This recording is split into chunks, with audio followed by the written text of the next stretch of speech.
এমনি জহিরুল আপনি লিখেছেন, অস্বাভাবিক রকম গরম, তাপমাত্রা ক্রমে বেড়ে চলেছে, চরম গরমজনিত অসুখ বিসুখও বাড়ছে। এই পরিস্থিতিতে আমাদের প্রতি শরীয়তের নির্দেশনা কি? একজন ইমানদার সর্বপ্রথম এ বিষয়ে যেটি চিন্তা করবে তা হলো যে গরম, এটা হলো দুনিয়ার গরম, এটি যদি এই অবস্থা হয় তাহলে জাহান্নামের গরমের ভয়াবহতা কত বেশি হবে।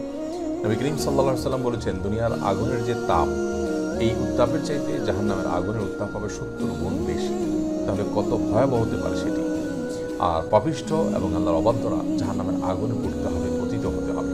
এই বিষয়টা একজন ইমানদারকে কত বেশি ভাবাতে পারে, একজন ইমানদারের জন্য এটি কত বেশি দুশ্চিন্তার, একজন ইমানদারের জন্য এটি কত বড় একটা বার্তা, সেটি এই গরম থেকে কিছুটা হলো ইমানদার উপলব্ধি করবে। নবী করিম সাল্লাল্লাহু আলাইহি ওয়াসাল্লাম বুখারী বর্ণিত হাদিসে বলেছেন, ইশতাকাতিন নারু ইলা রাব্বিহা ক্বালাত রাব্বি আকালা বা'দি বা'দা। জাহান্নাম আল্লাহ তাআলার কাছে অভিযোগ দায়ের করে বলেছে, আল্লাহ আমার এক অংশ অন্য অংশকে খেয়ে ফেলেছে, গ্রাস করে ফেলেছে।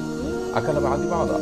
তখন ফাআদিনা লাহা বিনাফাসিন, আল্লাহ রাব্বুল আলামিন জাহান্নামকে দুটি নিঃশ্বাস ফেলার সুযোগ দিয়েছেন, অনুমতি দিয়েছেন। জাহান্নাম দুটি নিঃশ্বাস ফেলতে পারছে। আর তার একটি হলো গরমে, আর একটা হলো শীতে। তো গরমে আমরা যে গরমের তীব্রতা অনুভব করে থাকি, এটি মূলত জাহান্নামের আগুন থেকে।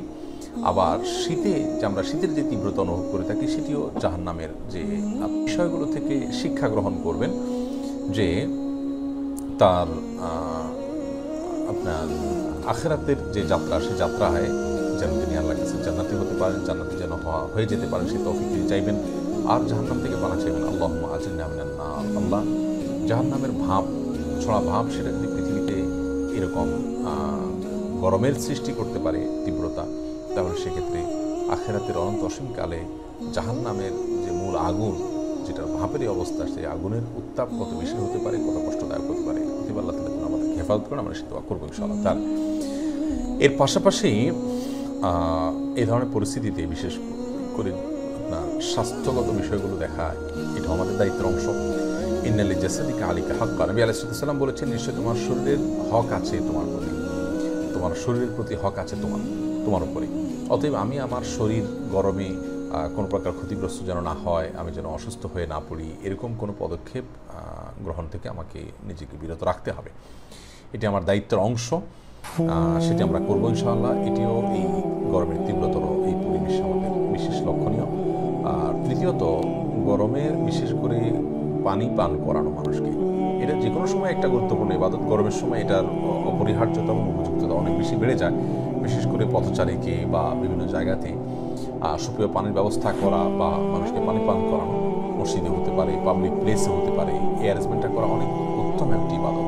সর্বোত্তম সাদাকা এবং সর্বোত্তম দানের মধ্যে থেকে একটি হলো মানুষকে পানি পান করানো। বিধায় এই বিষয়ে আমরা এই গ্রীষ্মকালে বিশেষ করে উদ্যোগী হতে পারি। আর গরমের দাবদাহ থেকে নিজেরা বাঁচার জন্য বৃক্ষরোপণের পরিমাণ আমরা বাড়িয়ে দিতে পারি, সেটা করা উচিত আমাদের।